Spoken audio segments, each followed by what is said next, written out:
Hello friends, Radhe Radhe. आज की video में हम जानेंगे परम एकादशी व्रत की पूजा विधि। अधिक मास के कृष्ण पक्ष में पड़ने वाली एकादशी को परम एकादशी या फिर परमा एकादशी के नाम से जाना जाता है। साल भर में 24 एकादशी होती हैं, लेकिन जिस वर्ष अधिक मास पड़ता है उस वर्ष 26 एकादशी हो जाती हैं। अधिक मास में 2 एकादशी पड़ती हैं, जिन्हें पद्मनी एकादशी और परमा एकादशी के नाम से जाना जाता है। तो आज की वीडियो में हम परमा एकादशी की पूजा विधि के बारे में जानेंगे। परमा एकादशी की पूजा करने के लिए सुबह सवेरे स्नान आदि कर लेंगे और किसी पवित्र स्थान पर पूजन करने के लिए हम चौकी लगाएंगे। चौकी पर पीला वस्त्र बिछा लेंगे और भगवान विष्णु की फोटो या फिर मूर्ति को हम चौकी पर विराजित कर लेंगे। क्योंकि सभी पूजा में गणेश जी की पूजा जरूर की जाती है, तो हम गणेश जी को जरूर विराजित करेंगे। आप चाहे तो यह पूजन अपने घर के मंदिर में भी कर सकते हैं।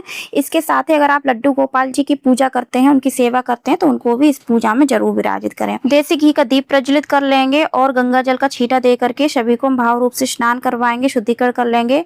हाथ में थोड़े से तिल और पुष्प लेंगे और एकादशी व्रत करने का हम संकल्प ले लेंगे। संकल्प लेने के बाद हाथ में जो तिल और पुष्प है उनको हम दीपक के पास में छोड़ देंगे और फिर हम पूजन शुरू करेंगे। फ्रेंड्स, वर्ष 2026 में परमा एकादशी का व्रत 11 जून को किया जाएगा, क्योंकि एकादशी तिथि 10 जून की रात को 12:58 से आरंभ हो रही है। इस प्रकार से एकादशी का व्रत 11 जून यानी कि गुरुवार के दिन किया जाएगा।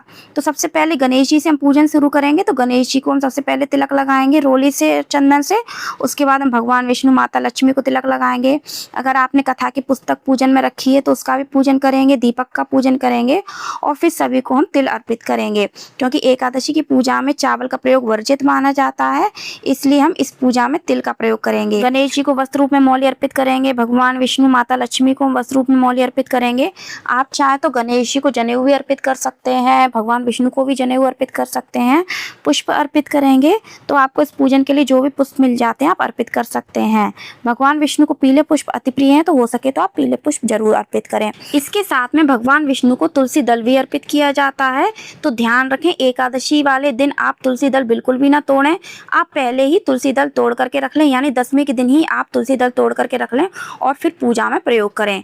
अब हम भोग लगाएंगे। तो परमा एकादशी की पूजा में भगवान विष्णु को गुड़ और खीरे का भोग जरूर लगाया जाता है। और जो लोग परमा एकादशी का व्रत करते हैं उनको भी आज के दिन गुड़ और खीरे का सेवन जरूर करना चाहिए। इस प्रकार से हम सबसे पहले गणेश जी को बिना तुलसी दल का भोग अर्पित करेंगे और भगवान विष्णु को हम तुलसी दल के साथ में भोग अर्पित करेंगे। साथ में हम जल का लोटा भी रखेंगे। तो भगवान विष्णु के लिए जो जल का लोटा रखा जाता है उसमें भी तुलसी जरूर रखी जाती है। अब हम हाथ में थोड़े से तिल और पुष्प लेंगे और फिर हम परमा एकादशी व्रत कथा पढ़ेंगे। आप चाहें तो सुन भी सकते हैं। मैं अपने चैनल पर प्रत्येक एकादशी की व्रत कथा डालती हूँ, आप वहां जाकर के भी सुन सकते हैं। कथा पढ़ लेने के बाद कहानी की पुस्तक को हम वापस चौकी पर विराजित कर देंगे और हाथ में जो तिल और पुष्प है उनको हम भगवान के चरणों में अर्पित कर देंगे। इसके बाद हम पूजा में अपनी सामर्थ्य के अनुसार दक्षिणा अर्पित कर देंगे।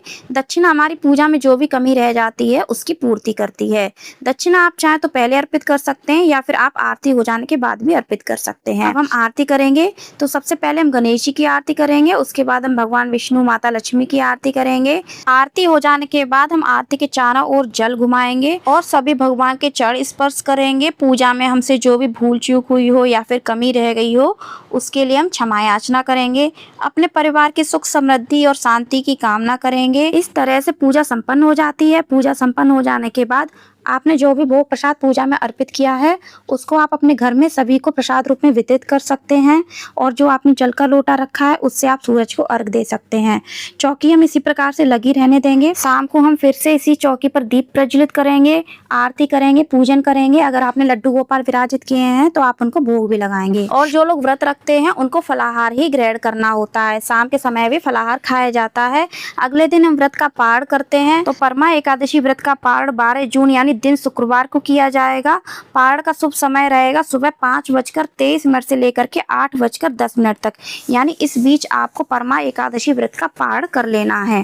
पारण करने से पहले भी हमें पूजन करना होता है, इसी चौकी पर आरती करनी होती है, भोग लगाना होता है। तो आप उसके बाद ही व्रत का पारण करें। पारण चावल ग्रहण करके किया जाता है और जो भी आप दान दक्षिणा निकालते हैं एकादशी व्रत पूजा में आप वो निकालें। उसके बाद आप चावल ग्रहण करके व्रत का पारण कर सकते हैं। सकते हैं। तो फ्रेंड्स, आपको हमारी ये जानकारी कैसी लगी कमेंट करके जरूर बताना। अच्छी लगी हो तो लाइक करना और ज़्यादा से ज़्यादा शेयर करना।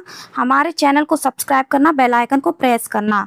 और अगर आपको हमारी वीडियो थोड़ी भी अच्छी लगी हो तो हमारी वीडियो को हाइप जरूर कर देना।